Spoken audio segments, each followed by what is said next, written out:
வணக்கம். இது சேலம் சுந்தரின் டி.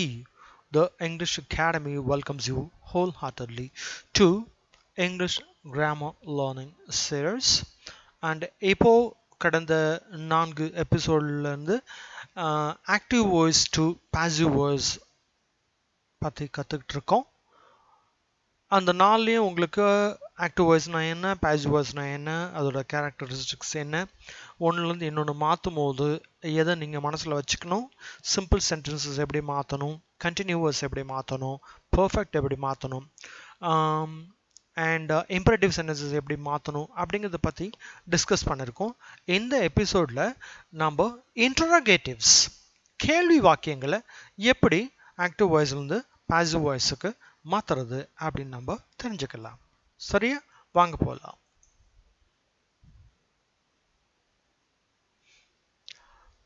சரி, இப்போ எஸ் ஆர் நோ கொஷின், அதாவது கேள்வியில் 2 வகையான கேள்வி இருக்கு. ஒன்று எஸ் ஆர் நோ கொஷின், இன்னொன்று வந்து WH கொஷின் என்ன சொல்லுவாங்க.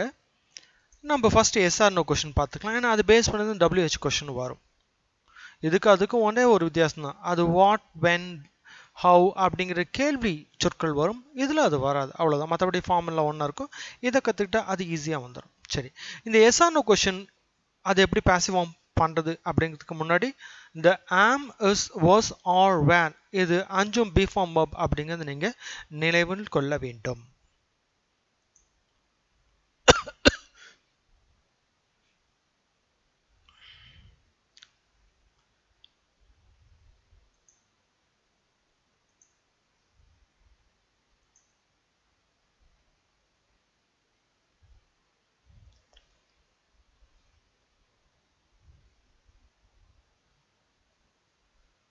அடுத்து perfect form.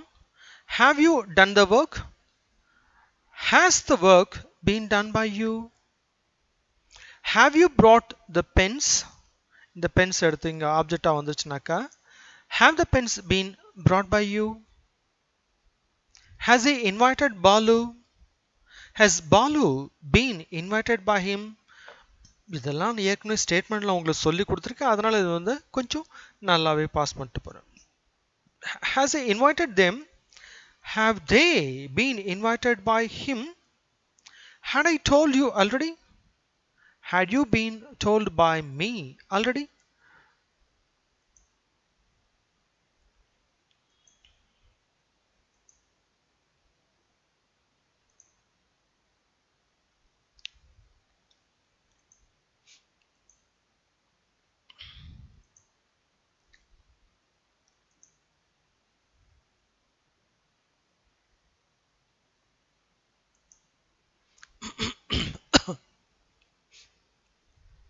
So what to you know அப்படிங்கிறதுல இங்கே வாட் அப்படிங்கிறத தவிர மற்ற இந்த டூ யூ நோங்கிறது ஏற்கனவே நம்ம எஸ்ஆர்ன கொஷின் படித்தது தான்.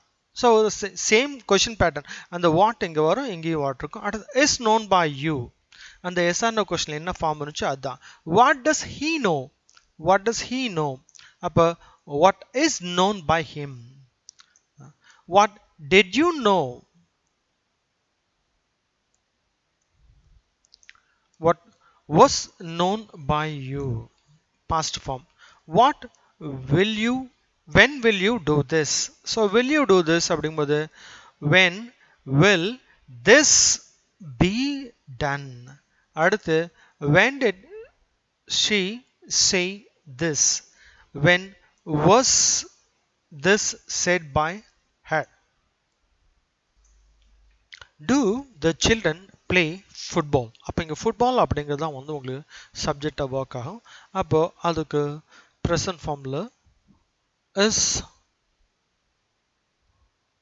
Football played by the children. இதான் இதனுடைய கேள்வி, பாசிவ் ஃபார்ம். அடுத்து did அப்பன்னா invite you, அப்போ இங்க எது சப்ஜெக்ட்னாக்கா யூ. இப்போ யூக்கு வந்து ஆர் அல்லது வேர் வரணும். இங்க didன்னு வந்திருக்கு அப்ப past அதனால were you invited by Alpana? Okay, அடுத்து have you finished the work? இப்போ இங்க வந்து the work அப்படிங்கிறது தான் வந்து உங்களுக்கு சப்ஜெக்டா வருது அப்ப அதுக்கு have வந்து present form அதே மாதிரி எங்கேயும் present form தான் வரணும் have அல்லது has வரணும் இங்க the workங்கிறது third person singular அதனால has the work been finished by you?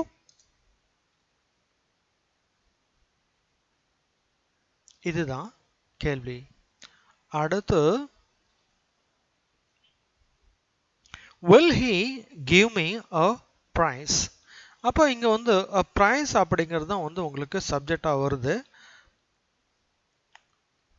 will எந்த மாறுதலும் கிடையாது will a prize be given to me by him? இப்படியும் போடலாம் அல்லது will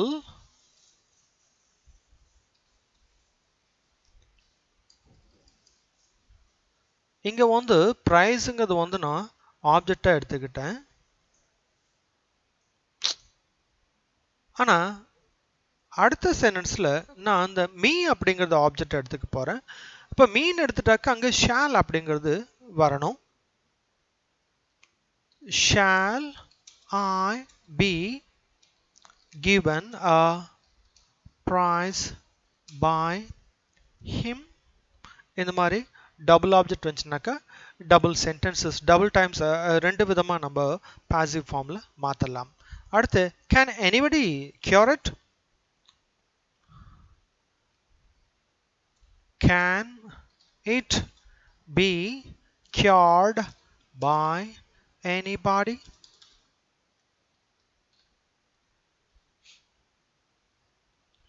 Who killed the snake? இப்போ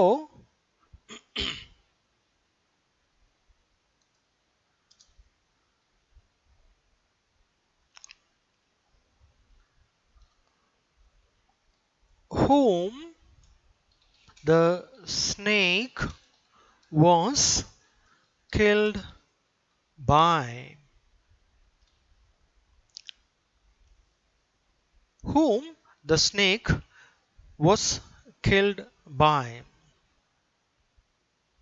அல்லது whom was the snake killed by நீங்க போடலாம் அடுத்து whom did you laugh at?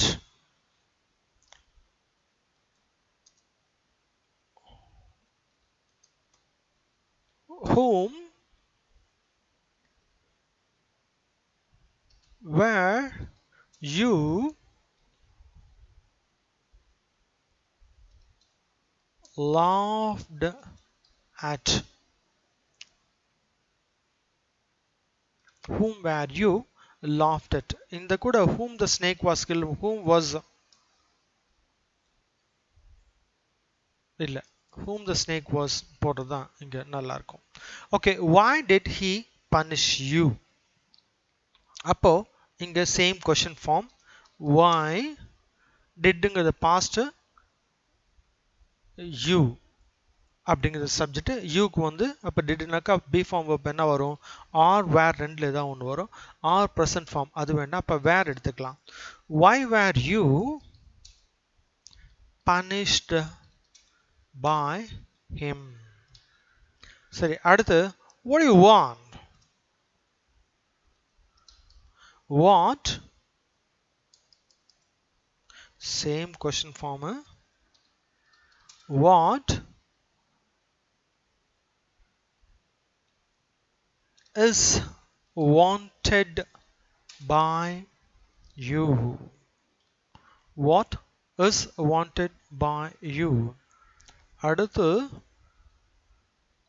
when will they announce the results? When will the results be announced? When will the results be announced? Okay, இதுதான் வந்து ஒரு மிஸ்லேனியஸான ஒரு இதை வச்சு நம்ம எக்ஸசைஸ் பண்ணியிருக்கோம் question forms. So it is time to thank you. Thank you very much for having listened to my lecture. இப்போ இது வரைக்கும் உங்களுக்கு active voice to passive voice எல்லா ஃபார்மேட்லையும் எப்படி கன்வெர்ட் பண்ணுறதுங்கிறது ஓரளவுக்கு அங்கங்கே கொஞ்சம் கொஞ்சம் எக்ஸாம்பிளோட நம்ம சொல்லி கொடுத்துருக்கோம். அடுத்த எபிசோடில் ஃபுல் எக்ஸசைஸை நம்ம பார்க்கலாம். ஓகே, பாய்.